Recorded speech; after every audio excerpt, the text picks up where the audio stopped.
What's up, guys? Thanks for stopping by my channel. This will be my first video, so just wanted to say thanks for stopping by. Today we're gonna try out something a little different. Just a little fun little brew that I've been working on. It's what I call my millionaire deck, and it's not actually how to be a millionaire.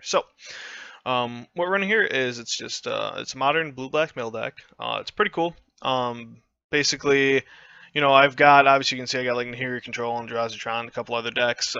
But this is a deck that I like to play, just for something a little different. Uh, Basically, the game plan is obviously to just mill your opponent out, get them from 60 cards to 0 cards as fast as you can. Main reason we're doing that is like Glimpse the Unthinkable. It's 2 mana, mill 10. It's just a good card. We're playing like Mind Funeral. This is kind of our big Paymaker card, or Haymaker card, whatever you want to call it. But basically, they're gonna mill a bunch until they hit 4 lands.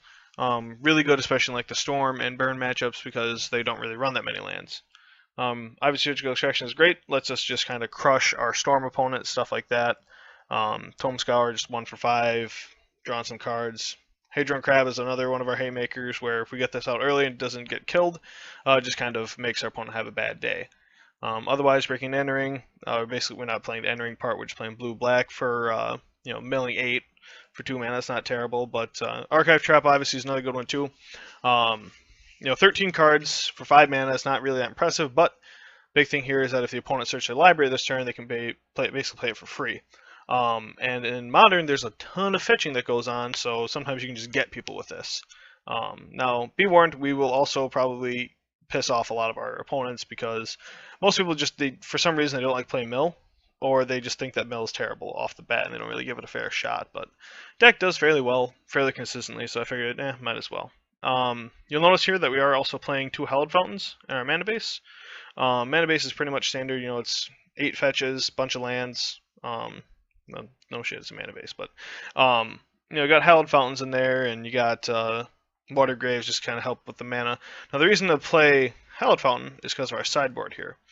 So obviously makes sense, just 4 Duress, 4 Leyline, 3 Crypt Incursion. So Duress and Leyline kind of makes sense. Duress really good against decks that play a lot of spells. So basically the control matchup, especially against the Nahiri deck, because that just kind of makes us have a bad day. Now the other thing too is Leyline is really good against that Nahiri deck, because if we do come across it, we don't win game 1, which seems kind of sketchy to play a deck where you can't win game 1 in a good chunk of the matchups. But Leyline is really good because it lets us not have to worry about Emrakul, which is why we can't win to begin with. So otherwise, other cards, we have Crypt Incursion against the aggro decks. Exile all cards from a player's all creatures from a graveyard. You gain 3 life for each creature exiled this way. So basically, we're going to bring it against like Zoo, Burn, things of that nature. Just a good way to gain a bunch of life and buy ourselves a couple extra turns to mill our opponents out. Otherwise, Celestial Purge, pretty much against Jund, decks like that, basically using it to beat up our opponents and make them feel bad for playing Liliana against us and being jerks like they are. But just good removal spell. Deals with a lot of problem permanents as well, that would normally be pretty difficult for us to deal with. Then 2 last cards are Disenchant. We kind of get wrecked really badly by Leyline of Sanctity. This is the main reason I splashed white in the mana base, so that I could play this card, because being able to take out a Leyline of Sanctity is absolutely paramount. Otherwise, we, just like a burn deck, have a very hard time winning through it. It's doable, but it's not fun.